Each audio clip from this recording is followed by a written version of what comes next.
Então a gente faz o exemplo do cálculo de A para uma distribuição localizada de corrente.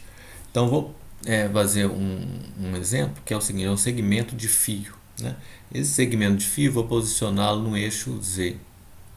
Então vou estabelecer um sistema coordenado dessa forma e eu quero calcular no ponto XY aqui, então do plano Z igual a zero.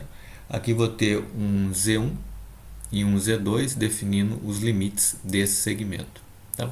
Aqui eu vou ter um I, né?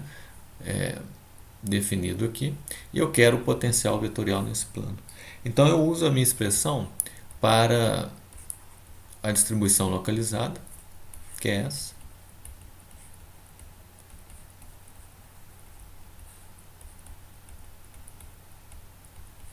E eu adapto ela para o caso unidimensional, que é o caso de uma corrente, né? Num fio, né? Aqui num segmento de fio. Então, para fazer isso, né, é só substituir o JDV' pelo IDL'. Então, o a fórmula que eu vou usar vai ser μ0 sobre 4π. A integral, vou colocar o i fora, a integral de um dl' dividido por um r menos r'. Então esse é o primeiro passo, né? O que eu devo usar? Quais conceitos eu devo usar? Então eu estou usando o conceito de que eu tenho uma distribuição localizada, usei o conceito que eu posso usar um potencial vetorial A, que é dado para uma distribuição localizada como uma de corrente, né, como uma expressão desse tipo que a gente tinha visto na última aula. Tá? O próximo passo é como usar essa expressão. O como usar vem de adaptar o nosso problema nessa expressão, né? Como que eu encaixo o meu sistema nessa expressão. Então eu faço algumas definições aqui que definem meu sistema de acordo com a integral que eu tenho que fazer. Então eu tenho um observador que está, por definição, por enunciado, né, no plano z igual a zero, no plano xy. Então ele está num certo x, y e zero. A minha fonte é o vetor r'. Ela está ao longo do eixo z na minha figura, então eu vou colocar ela como 0, 0, z'. E esse z' entre z1 e z2, que é o segmento do fio. O módulo de r menos r' eu tiro daí, que é raiz de x2 mais y2, x menos zero ao quadrado, y menos zero ao quadrado, mais 0 menos z ao quadrado elevado a 1 meio. Isso aqui eu posso chamar de um ρ2, vou chamar de um r2 mais z'2 elevado a 1 meio. Lembrando que eu estou definindo aqui então o meu r como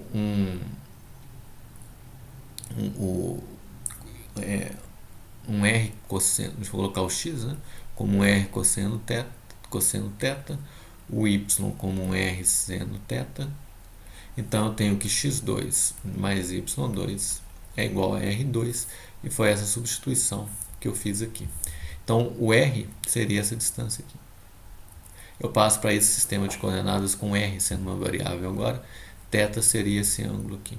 É tipo de coordenadas cilíndricas. Tá?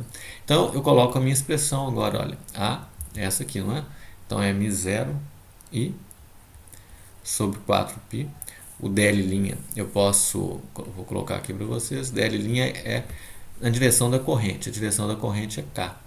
E ele está no eixo z, então ele vai ser um dz'. Eu posso pegar aqui direto, ó, dr' coincide com o meu dz', com o meu dl', e é um dz' na direção k, que é a última terceira componente. Então vai ser na direção k a integral de dz' dividido por r2 mais z'2 elevado a 1 meio. Aqui eu tenho uma integral para fazer com r fixo, onde eu calculo o potencial vetor, e é uma integral em z'. Bom, então aqui termina o como fazer, né? E aí vem a última fase, que é o cálculo, né? Cálculo da integral. Isso é uma parte realmente só de cálculo, né? Então eu posso fazer essa conta da seguinte forma. Eu vou fazer uma mudança de variáveis chamando z' é igual a um r tangente de um certo φ. Aqui, ó, essa figura mostra qual que é a minha mudança de variáveis, então.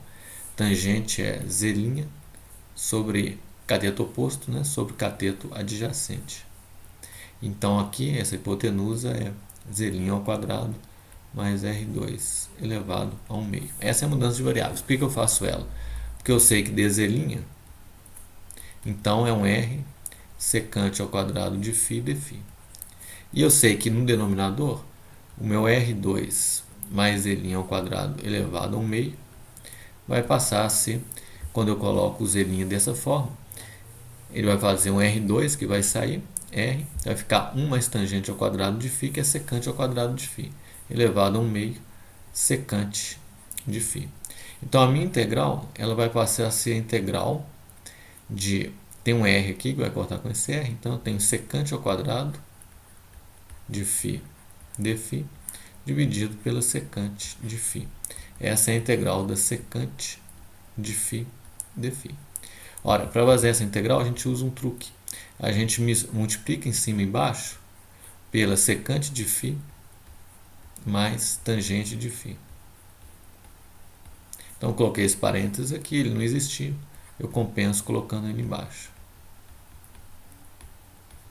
Por que eu faço isso? Porque agora, se eu chamo U é igual a secante de φ mais tangente de φ, eu sei que o meu du vai ser secante de φ tangente de φ mais secante ao quadrado de φ dφ.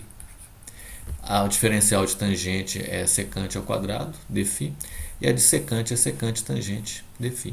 Agora, isso é justamente o que eu tenho no numerador. Secante vezes secante, secante ao quadrado, secante vezes tangente, secante tangente.